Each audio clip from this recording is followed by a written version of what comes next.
Okay, good evening, ladies and gentlemen. Appreciate you all being here tonight at this Marion County GOP Chairman sort of forum discussion. I'm Abdul-Hakim Shabazz, editor and publisher of Indy. You guys all know me. I need to know what I do for a living. You guys know that already. So we're going to have a friendly discussion with our candidates, Joe Elsener, John Schmitz, and Alex Henby. The way this is going to work is the candidates will get 2 minutes for an opening statement. Then we'll have some questions. They'll have 60 seconds to respond, and then 2 minutes to close. And our timing ladies right there, Becky and Sid, they're waving right there. Ladies, go ahead and wave. They'll be our timekeepers today. And when we get to 30 seconds, sort of raise a 30-second card. Sid, can you raise a 30-second card, if you could? That's a 30-second card. And then once 30 seconds over, she'll put up the stop card. And we expect everybody to be cool, be civil. So don't have to pull up NBC News like we got to mute Donald Trump or something like that. So we'll all be good. And I basically decided that we will start in alphabetical order. And Joe, we'll start with you. Well, thank you, Abdul. And I want to thank Washington Township for putting this on this evening. And thanks Cindy and Jeff and everyone who has been leading the party to this point. And Alex and John, thank you for putting your names forward to be a part of this. For those of you that don't know me, I got involved in all of this in 2010 with an internship in Senator Lugar's office here in Indy. From there, I just kind of got the bug. And when I graduated from Marion University, I was hired to be a field rep for the Indiana Republican Party in Indiana's 4th congressional district. So in that job, it was kind of my first chance to cut my teeth to learn about grassroots operation of recruiting volunteers, making phone calls, knocking on doors, filling events, getting folks out to vote in general. So that was a great experience. From there, I became the statewide field director for the Indiana GOP in 2014 and haven't looked back. Most recently, I served as the deputy campaign manager and political director for Governor Holcomb's re-election campaign, which thanks to many of you on this Zoom was a historic success. And one that obviously we were all really excited about and proud of. And now I currently serve as the executive director of Eric Holcomb for Indiana and work here out of state party. A little bit about my personal life. I'm a lifelong, pretty much Marion County resident, the 7th of 9 kids, and have over 30 nieces and nephews. So life is always fun at the Elsener household, that's for sure. But yeah, obviously have a ton of family in this county, love this county. And over the last year, had a lot of conversations with a lot of people who were passionate about this county. And it led me to wanting to throw my hat in the ring. And so should I get elected, I want to focus on 5 things: fundraising, operations, coalition building, messaging, and recruitment. And I commit to run to do the full 4 years. And again, regardless of who wins, looking forward to working with everyone and looking forward to the opportunity to continue in this conversation. Great. Thank you, Joe. Alex, you're next. All right. Thank you so much for having me. Thank you, Washington Township, for doing this. I want to thank Downtown GOP also for having us earlier today. That was quite an experience. Thank you so much. I got interested in politics as a child. My dad was always super duper involved and took me to things.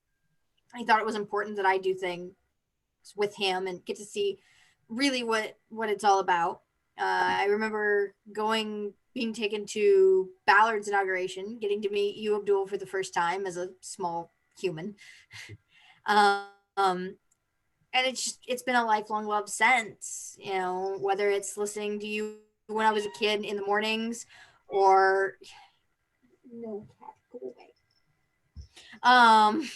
Sorry, she wants to be involved too. Or whether it was, listening to Sean Hannity as when I got home. I got involved in the county party in 2019. I was an intern and I got to work on several campaigns. And then 2020, I also worked on several more campaigns that really got to see the nitty gritty. And I think you definitely see issues from above trickle down, especially when you're on the bottom. Like if the bottom has a leak, or if the top has a leak, the bottom floods. And that's my feelings. I want to focus on unity within the party, especially with minorities, and fundraising is a huge thing for me, and a candidate first focus. again, thank you so much for having us. And I look forward to being able to do anything I can, win or lose. We're in this together. Good. Thanks, Alex. John, you're next. Abdul, thank you. And thank you, Washington Township. Yeah, I know what it is to put on some forums and things, and it's like herding cats, chasing butterflies, and sometimes getting everybody going in the right directions. Interesting. But just something about me, I grew up on the South Side. I actually graduated in the same class as Cindy Kirkoffer in 1980, Parameridian.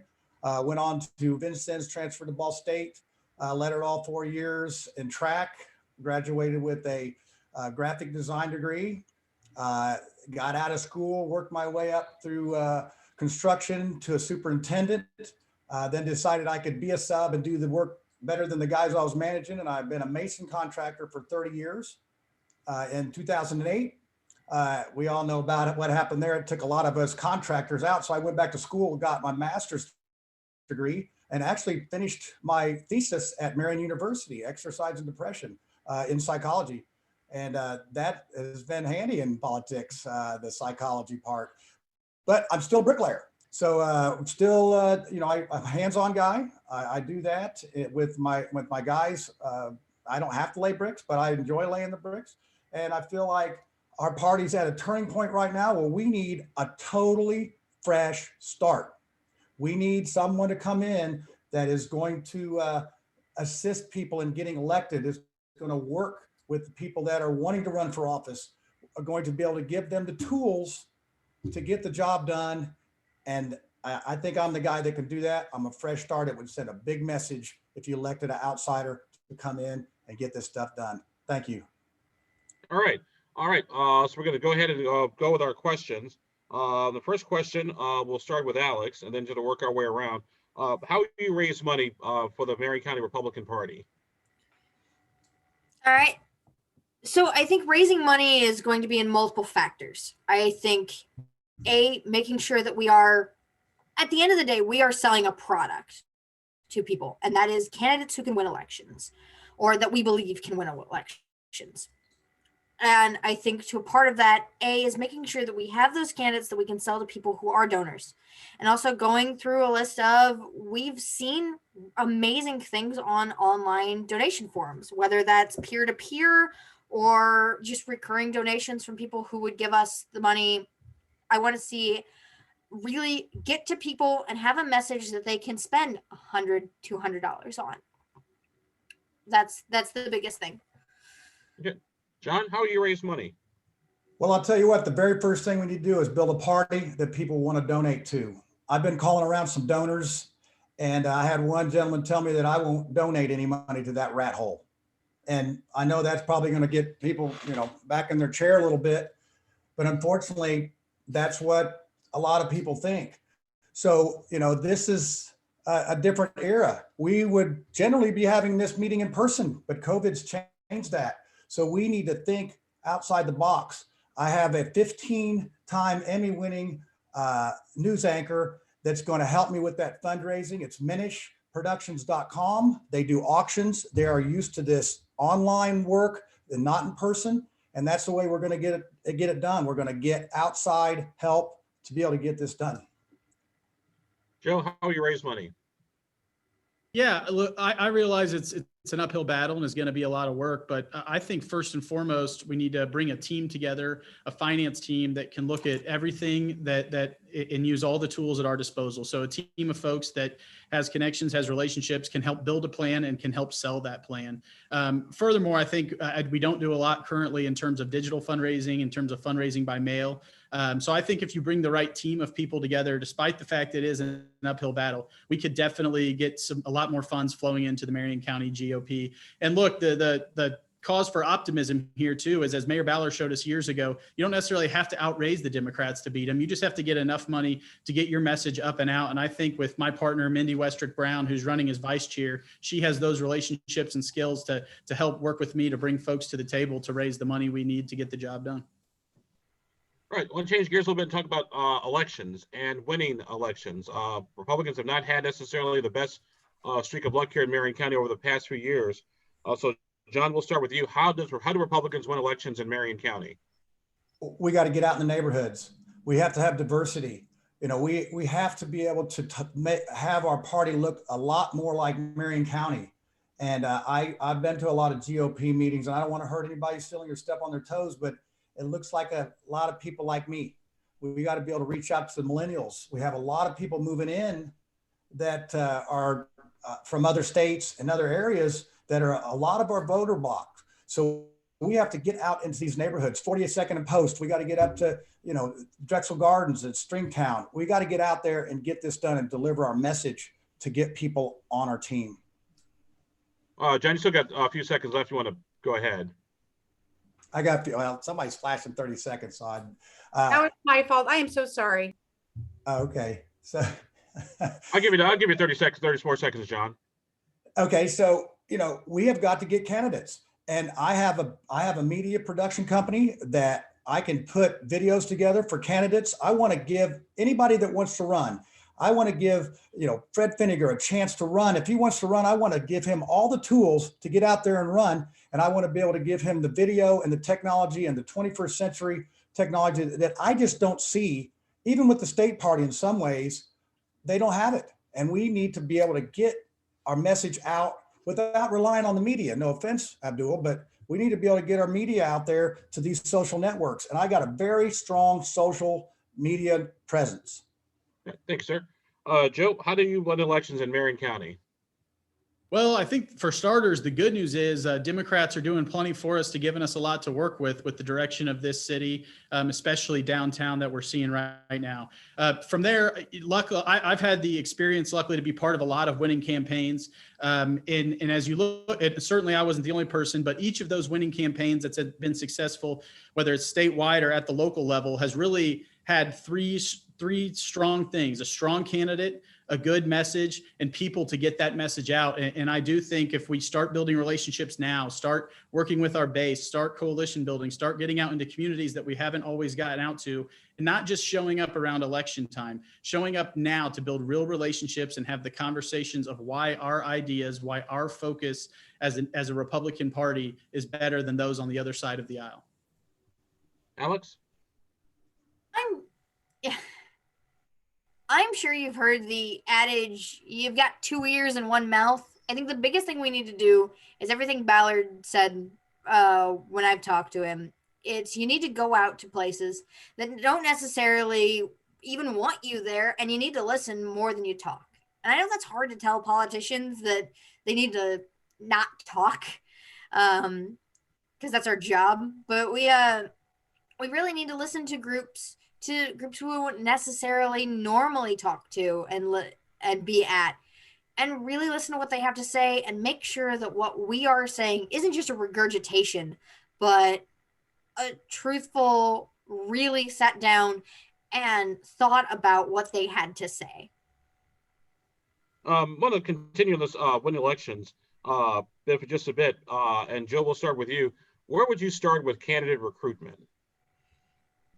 Yeah, I'm going to sound like a broken record on this front. I think candidate recruitment is something that has to start now. And I think it starts at the grassroots and township level. I think we need a county party that goes township by township, and in some cases precinct by precinct, and leads on our grassroots voices, our business voices, who are partners in public safety, and start to get good new folks engaged and start to bring them along, whether that's to fundraising events, whether that's to township events, whether that's to club events, and start to say, hey, look, the county party is not going to wave a wand and totally pick the candidates, but start finding really good, talented people with good ideas who are willing to put in the work, who are willing to go into any community and willing to have tough conversations. But again, that has to start now in bringing those folks along. And it can't be 2023 running around like crazy trying to find candidates at the last second. But again, I think that's township by township. I think it's precinct by precinct. And I think it's building an organization that candidates want to be a part of. So a lot of folks know how hard it is to put your name on the ballot and to stick your neck out there.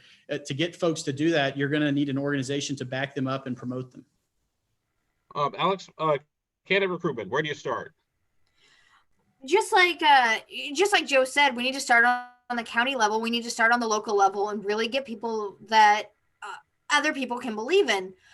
But more than that, we need to have healthy elections, healthy primaries. We need to be done with slating. It needs to go. We can't have a pay to play party. that has candidates that are a little bit better off than somebody who really wants to do the work and really wants to help. John? I'm going to agree with Alex on that as far as fair playing field. And this county chair election would be a very good example of that. We have a state party that's come in and backed one person, one candidate, and it's really not fair. I mean, it's not fair that the governor is given, or the state chair is given another candidate an unfair advantage by saying he will, support him. What about Alex and myself? Why don't we get the same extension of support? So I want it to be fair. I want it to be, if we have 3 people running, I don't want them to have to put up a bunch of money to run. I want our caucuses and our precinct committee men to have a fair election, and I want them to be able to put their best foot forward and their best candidate forward. And that's the difference I have than what we've seen in the last 4 years. I want to stick with that organization. Alex, start with you. How do you build an organization? Do you start from the ground up and start all over again, or do you build on what's already there? How would you build an organization? An organization is built from the ground up. You really have to make sure that you have a strong foundation. You don't build a house from the roof. You don't, and like the analogy I made earlier, when the top has a leak, the bottom floods.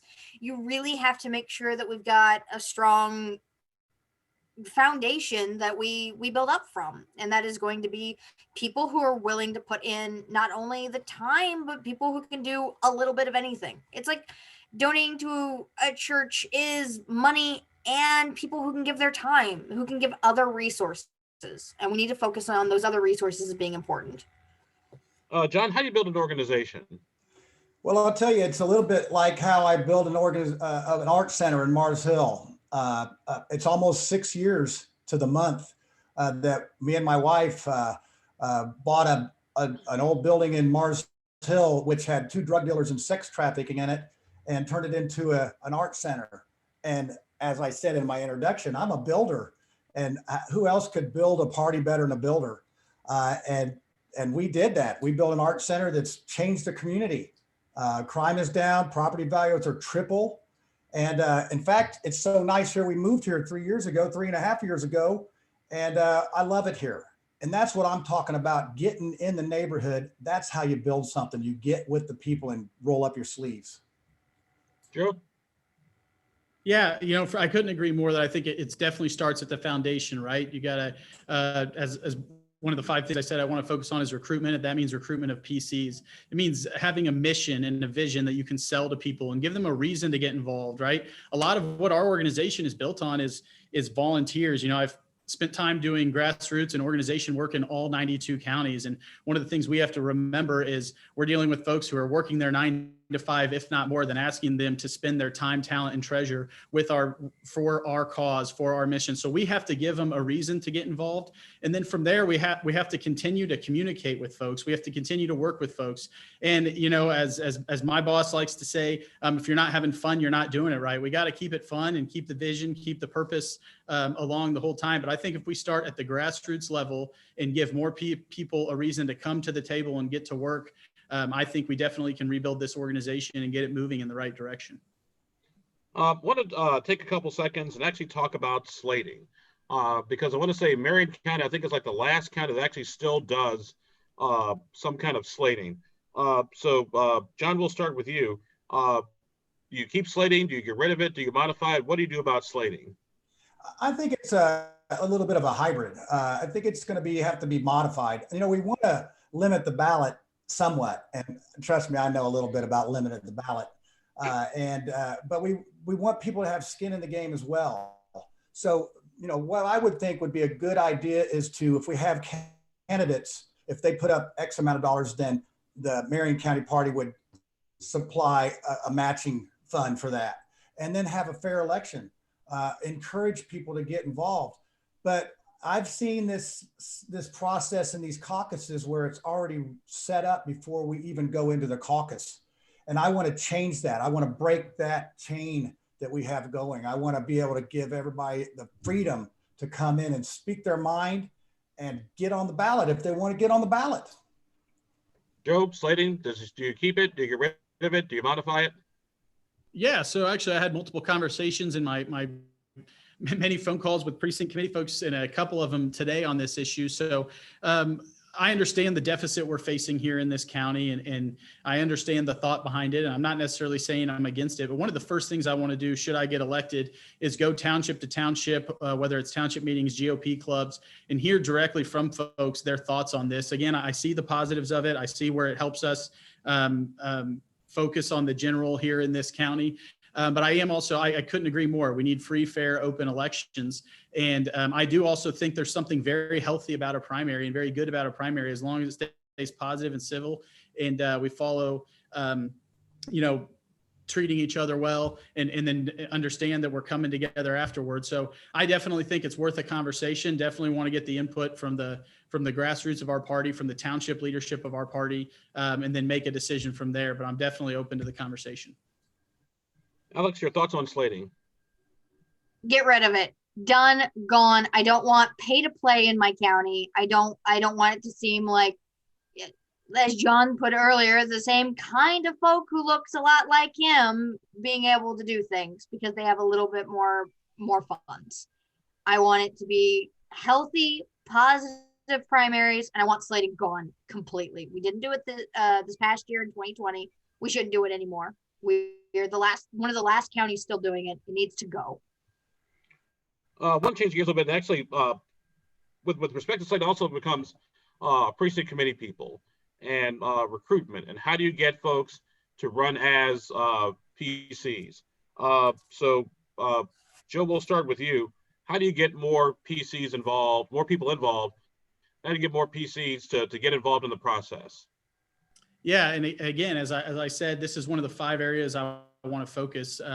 So first, I think starting at the township level, we need to do a better job of recruitment of getting people to run in their area. I think it's important to get out and attract folks to do it. But one thing that I think would be important is, right now, in my hundreds of phone calls I've made to our precinct committee folks, it seems like right now a lot of people feel like they're on an island and don't feel a purpose, don't feel a mission. And by the way, all the hard work we ask them to do becomes even more hard when they have that feeling. So something I've done at the state level is county chair, county officer, candidate trainings. I would love to implement more regular PC trainings where we talk about what it means to be a PC, where we do more fun things, give people a reason to be involved, where we give folks more ownership over their area. So this is an absolutely critical thing that, again, is one of my top 5 priorities that I want to focus on in terms of rebuilding this county.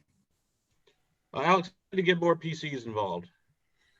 Well, we happen to live in a county, in a city that is rich in a lot of colleges. We have a demographic of 18 to 25 years old, which was 25 was the age I became a PC in, that are happy to help, are excited, who want to get started on their journey and whatever it is that they want to do in politics.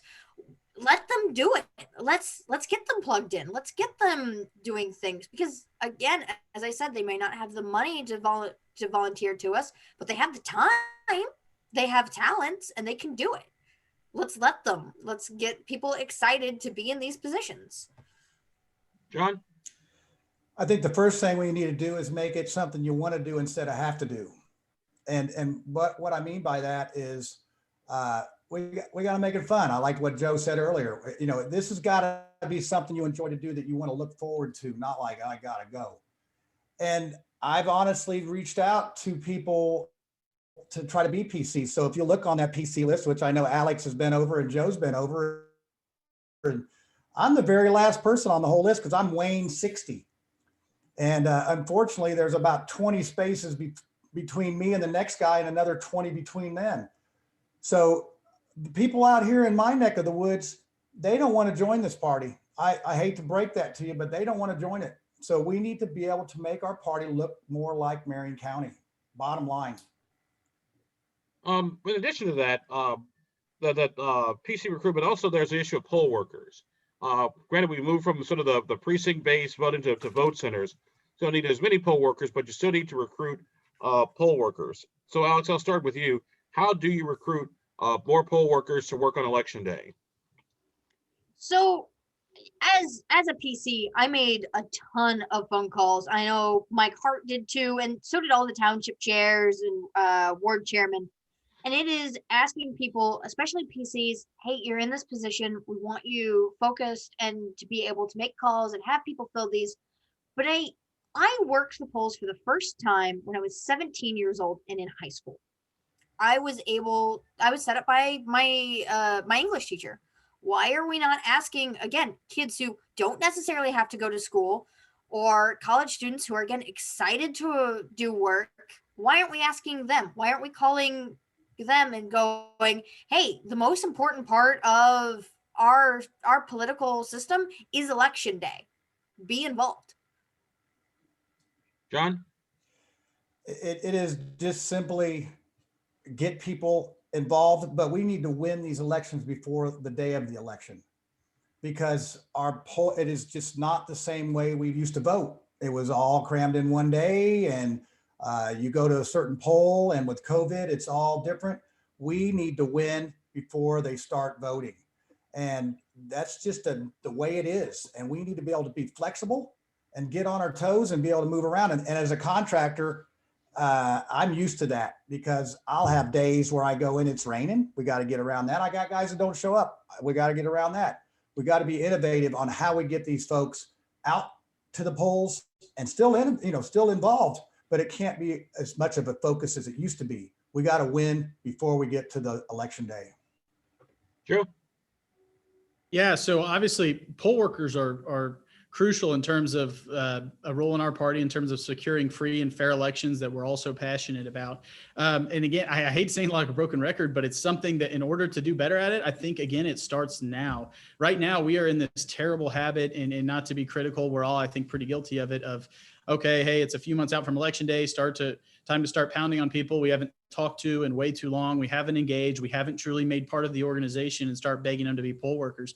I think it's right now, as we just talked about, recruiting more PCs, getting more grassroots activists involved. As Alex talked about, connecting with high school Republicans, connecting with college Republicans, growing our lists, growing our network, growing our reach. So then we have a much larger pool of folks who, by the way, hopefully at that point will have already been much more active leading into election day. So it's not the first time they hear from us when, hey, we need poll workers. I'm not saying that's all that happens now, but I think the feedback I've gotten in a lot of my phone calls is a lot of folks feel they only get that phone call then. So I think it starts, hopefully, whoever wins this next week, and starting to build those relationships. Speaking of which, I want to change gears a little bit and talk about the mayor's race.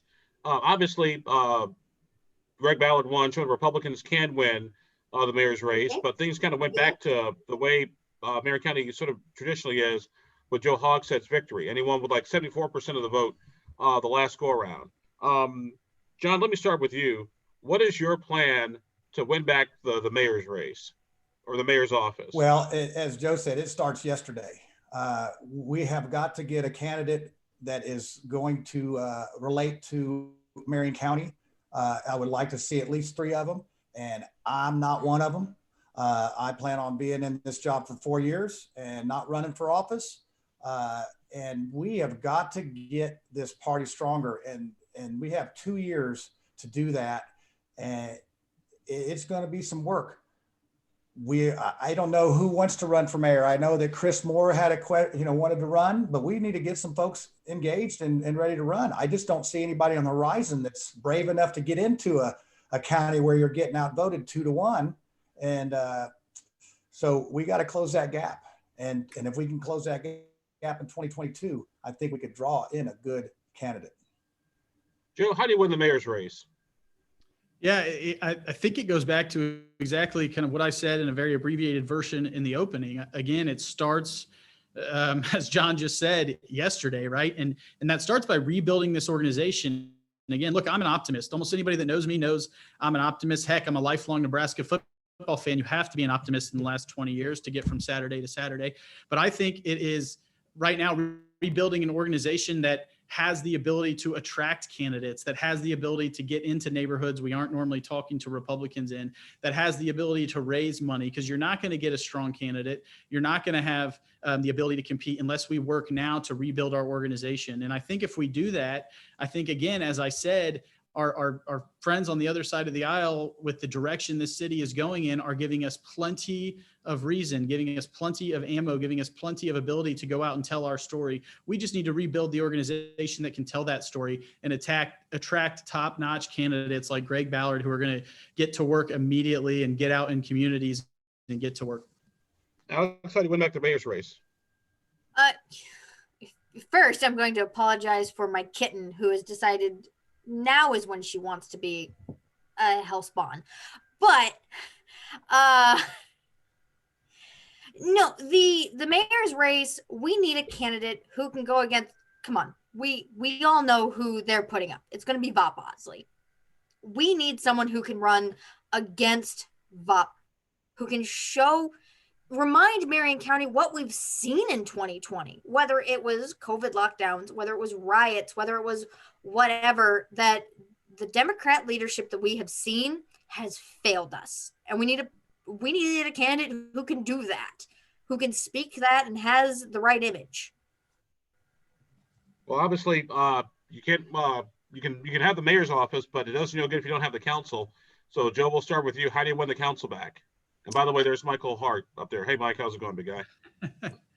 I think it's very similar. And I think it goes back to your candidate recruitment question. So again, step one, and I know I sound like a broken record, is focusing on the organization, rebuilding an organization that people would be proud of, it's a lot of work to put your name on the ballot. It's a lot of work to put your neck out there. So having an organization that's going to support people, that's going to prop them up, that's going to bring good candidates.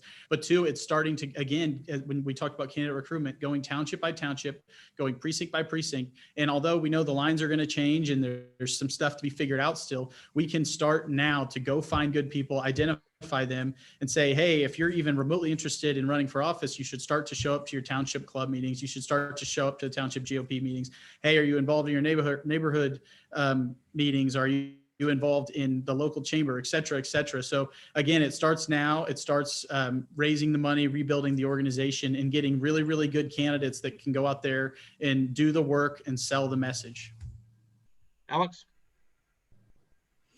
So we need candidates, like Joe said, that can sell the message, who go to things, like I said earlier, the things even that we aren't necessarily wanted at or appreciated, and who can listen. But on the party side, we need to remember that candidates are people, that they're human beings and not just a data point. We need to have a data focus, but remember that they are still people who are going to be involved after the election, whether win or lose. And that is a focus that while I worked in 2019, we didn't have. I know several candidates who are super disenfranchised from last time who aren't doing as much stuff as they would have done this 2020 or this year with party. We need to remember that. John? We need to parlay this with the mayor's race. We need to get a unified ticket that's all on the same page, not each person running their own campaign. We need to get that unified, and we need to hammer that message and not be negative. I mean, I pulled up the Indy GOP website today, and it's all negative about what everybody knows. Hogset's doing a crappy job. What are we going to do to fix it? I want to hear solutions. I mean, my slogan is do something. And we have a lot of people that are good at this, but a lot of people that aren't good at doing it. So we have got to get a unified slate of people that look like the county, that are, specifically customized for those locations, and kick their ass. That's what we got to do. It's just right there is what's got to happen. I want to change gears a little bit. Alex, we'll start with you. This may sound like a weird question, so just bear with me for just a moment here. Why should somebody want to be a Republican in Marion County? Oh boy. So funny that you asked that. The first question that Oliver Wise asked me when I became an intern was, why are you a Republican? Especially since, well, I don't think I need to explain those. Why are you a Republican? And I thought about it for days. I really stressed over it. And I don't think there is ever a reason I wouldn't want to be. the values of personal freedom, personal responsibility speak to me very personally. I mean, a lot of my choices in life have been to better myself or just to be happier. I'm a trans guy. I'm not your normal Republican, what you see on the news. I'm not what Ben Shapiro would call a Republican. I'm what Tony Katz calls a unicorn. I shouldn't exist. I can't imagine not being one because it's important to me, those core values. I'm getting the stop sign, so. John, why should somebody vote for Republican in Marion County or be a Republican in Marion County? Well, part of it's messaging. I mean, the Democrats have done a great job as painting conservatives cold, heartless, ruthless people.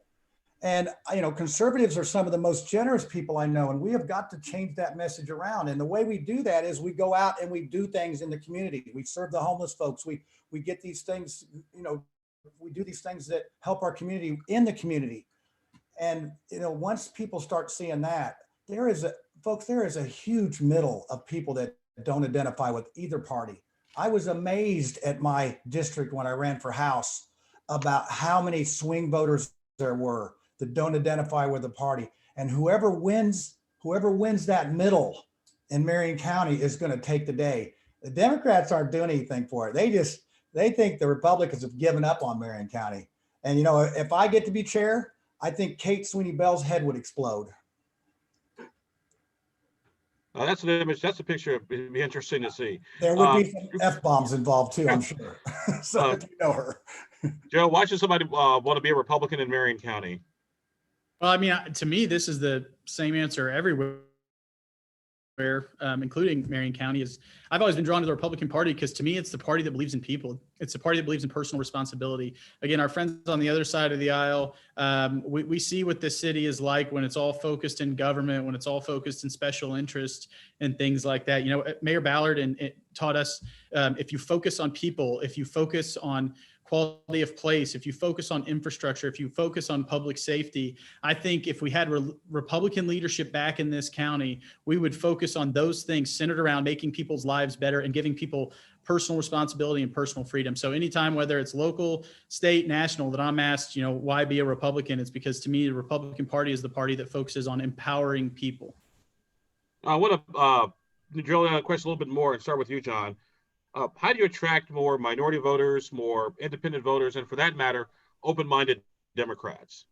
Well, I'll tell you, I think it is getting our message out. And I do a couple social media shows, Do Something Indy. I had my little banner up there behind there. I have my own media production company, the Chateau de Mars Hill Studio.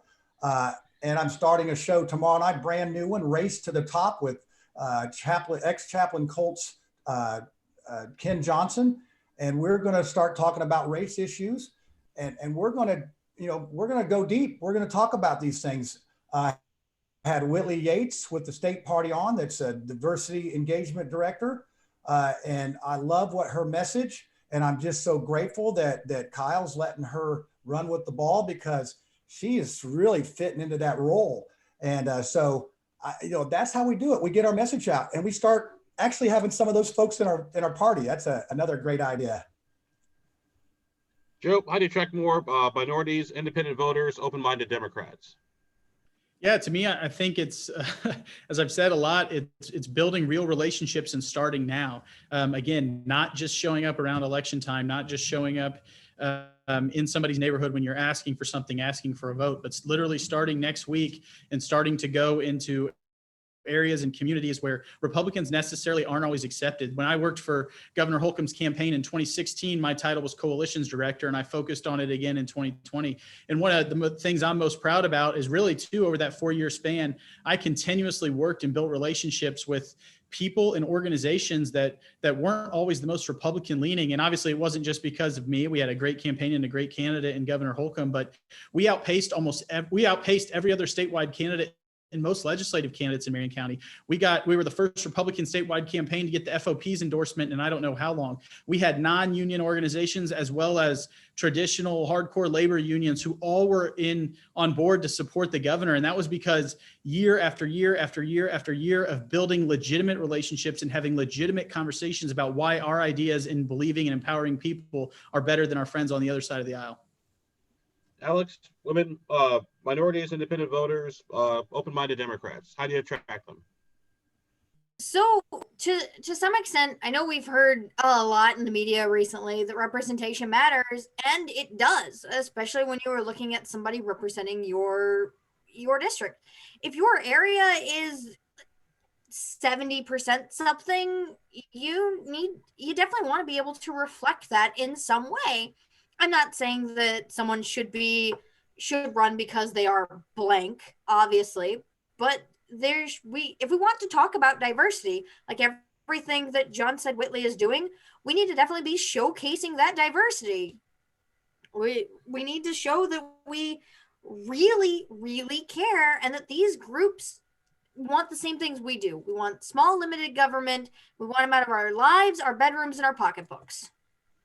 I'm going to invoke the moderator's privilege here. And this next question, I'm going to give you all 2 minutes to answer, as opposed to just 60 seconds. I think this is one of the biggest questions facing the Republicans today, both at the national level, not so much at the state level, but definitely here locally. And Alex will, Joe, will start with you. How do you unite the Trump factor of the Republican Party versus the not so much Trump factor of the Republican Party? How do you bring that unity together? And like I said, for this question, I'll give you all 2 minutes. So this one's a little bit more complicated.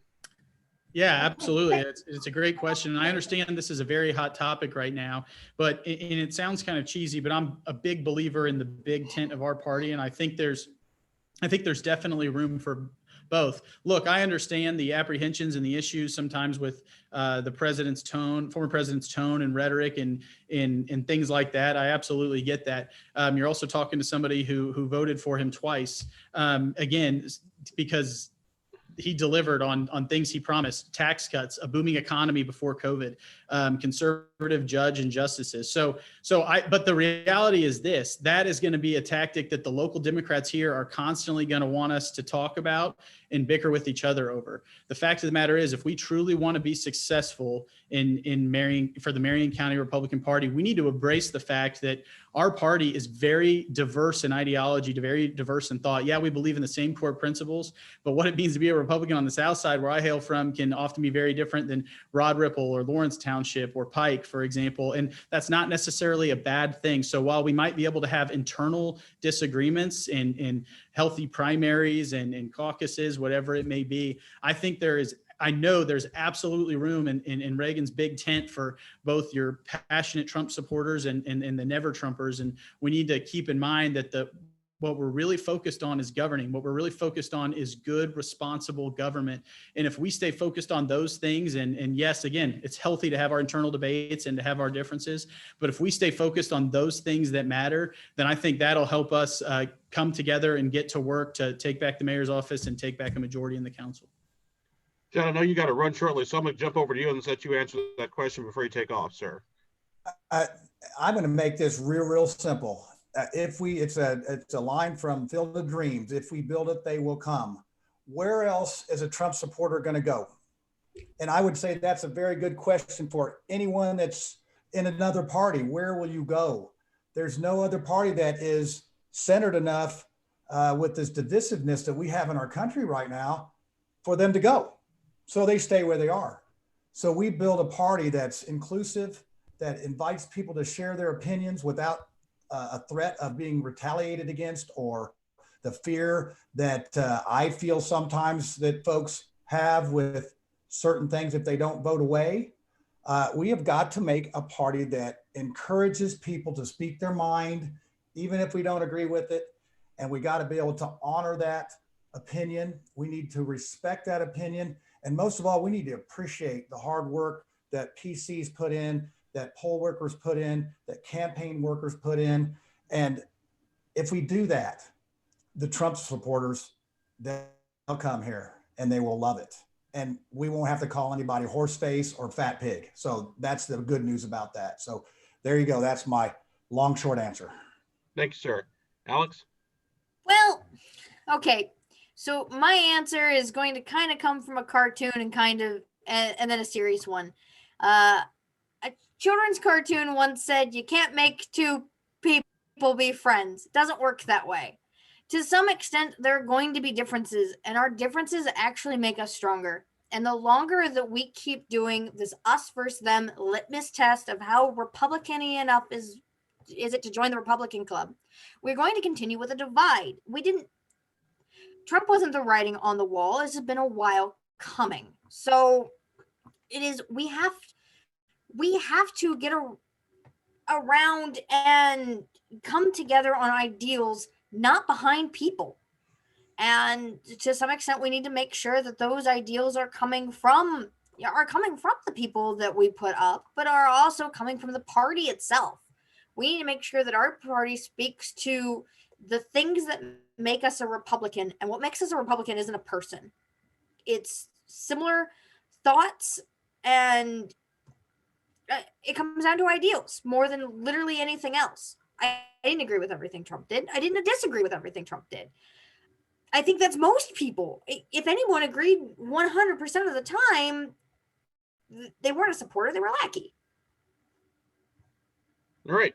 Well, we appreciate everyone being here this evening. We're going to go ahead and close out with our closing statements. Mr. Schmitz, we'll start with you. You got 2 minutes, sir. I thank you all for joining in here. It looks like we have 90 people and pretty much only one left. So I do appreciate you all listening. I'm trying to make phone calls to all of you.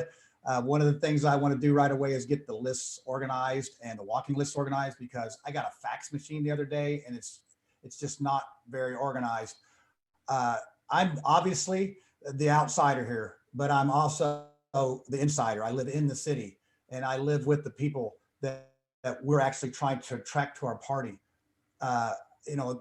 One of the things that's clearly different about me is that I will listen to all opinions and I will not have any retaliation. I will not operate with fear.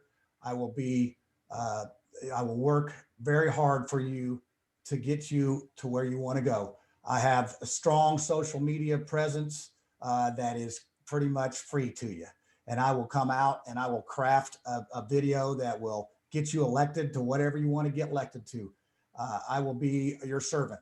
I will work very hard. Those that really know me, they know how hard I work and how dedicated I am. And I just want you to come in Saturday with an open mind. And just remember, it's a secret ballot.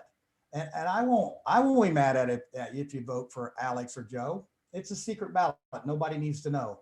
But I hope you check my box and let me have a chance. And I know some of you are curious to see what I can do. I will not disappoint you. I will work hard for you. Thank you. Thank you, John. Alex? I want to say thank you for everyone being here. This is huge, and getting to talk to you and getting to really talk about these issues. I know I've talked to a lot of you on the phone and through text message and through email that you've had similar questions, and that these really did come from a place of really listening to you. And I want you to know that I'm listening, and I want to continue forward and make sure that everyone, thing I've said multiple times here is I've got 2 ears and one mouth, and I want to listen twice as much as I talk. And I really want you to know that I am listening to all of you, and that you being here really does mean something to me. I want to see party do fantastically well. I want to see inclusion. I want to see people feel like they belong to something that matters and not something that's going to get steamrolled over and over again because we're just a blue county and that's what it happens. I don't want to hear people say that because they're blank that they can't be a Republican. That I've heard being LGBT heard so many times from my own community, that because of blank I can't be this. And I want to tell you how much I appreciate you, and I cannot wait to see you all on Saturday and shake your hand in person with hand sanitizer, of course, and really show you that I care deeply. 30 seconds left. I do want to say that batleth is awesome. Thank you. Joe, you got the last word, sir. Last but not least, hopefully. First of all, thank you, Abdul. Thank you, Sid, Becky, Connor, Washington Township for all the work you've done in dealing with all of us and making this happen. Thank you all to the PCs who joined in.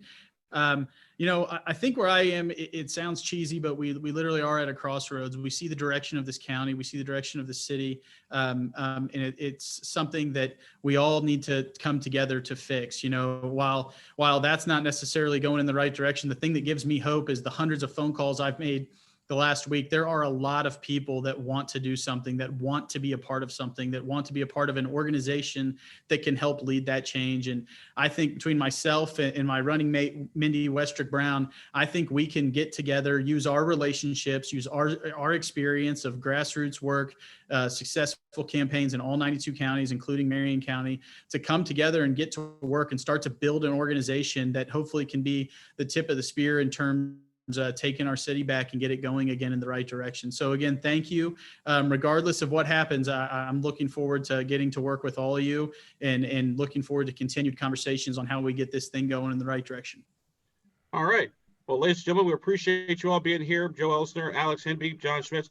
Thank you all very much. Nothing but the best of luck to all of you all on Saturday. And yes, I will be there too. So you folks take care. Have yourselves a good evening. Connor, thank you. Sid, Becky, thank you all very much, and we'll see you all on Saturday. Have a good evening. Thank you. Thank you, Abdul. Going till 8:30.